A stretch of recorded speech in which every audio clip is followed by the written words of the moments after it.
നമസ്കാരം.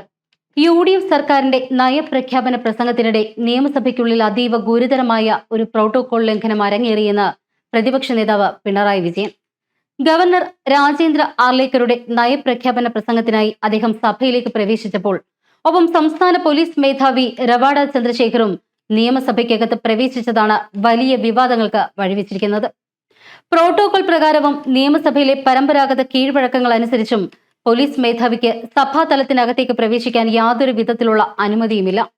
സഭയ്ക്കുള്ളിൽ കടന്നതിന് ശേഷമാണ് പ്രോട്ടോകോൾ ലംഘനം മനസ്സിലാക്കിക്കൊണ്ട് DGP മറ്റൊരു വഴിയിലൂടെ പുറത്തേക്ക് പോയത്. ഉദ്യോഗസ്ഥർ തന്നെ ഇക്കാര്യം ശ്രദ്ധയിൽപ്പെടുത്തിയിരുന്നു. ഈ അസാധാരണ നടപടി ഉടനടി തന്നെ പ്രതിപക്ഷ നേതാവ് പിണറായി വിജയൻ നിയമസഭയിൽ ക്രമപ്രശ്നമായി ഉന്നയിച്ചു.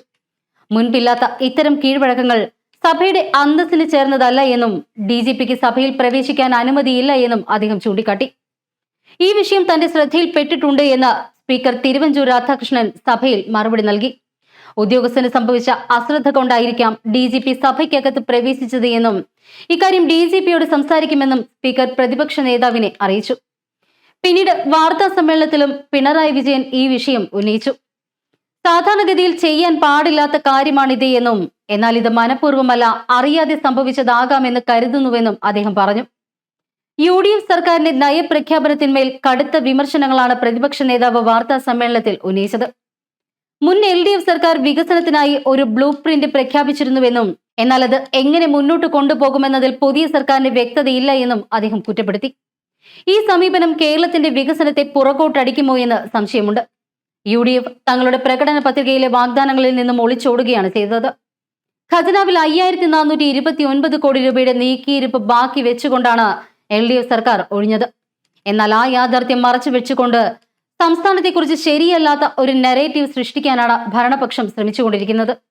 എല്ലാ സാമ്പത്തിക ഉത്തരവാദിത്തങ്ങളിൽ നിന്നും ഒഴിഞ്ഞു മാറുന്ന നിലപാടാണ് സർക്കാരിൻ്റെത് എന്നും ഇത് ജനങ്ങളുടെ ജീവിതത്തെ ബാധിക്കുന്ന ആശ്വാസ നടപടികൾ തകരാനിടയാക്കുമെന്നും അദ്ദേഹം ആശങ്ക പ്രകടിപ്പിച്ചു.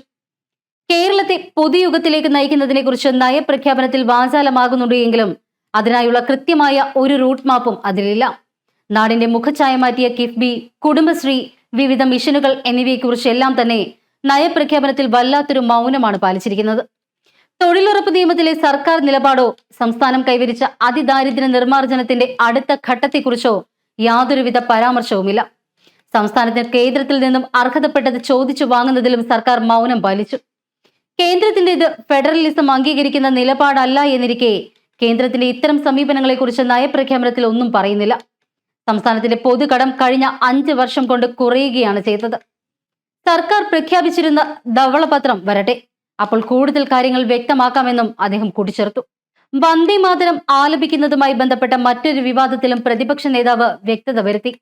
നിയമസഭയിൽ വന്ദേ മാതരത്തിന്റെ ആദ്യത്തെ 2 ഈരടികളാണ് ആലപിച്ചത്. ഇത് മുഴുവനായി ആലപിക്കേണ്ട കാര്യമില്ല. മാത്രമല്ല, വന്ദേ മാതരം ചൊല്ലുമ്പോൾ ദേശീയ ഗാനത്തെ പോലെ എഴുന്നേറ്റ് നിൽക്കേണ്ട ആചാരപരമായ ആവശ്യമില്ല എന്നും എന്നാൽ ഒരു പൊതു സമീപനത്തിൽ നിന്നും വ്യത്യസ്തത പുലർത്തേണ്ട എന്ന് കരുതിയാണ് പ്രതിപക്ഷ അംഗങ്ങളും എഴുന്നേറ്റ് നിന്നത് എന്നും അദ്ദേഹം വ്യക്തമാക്കി.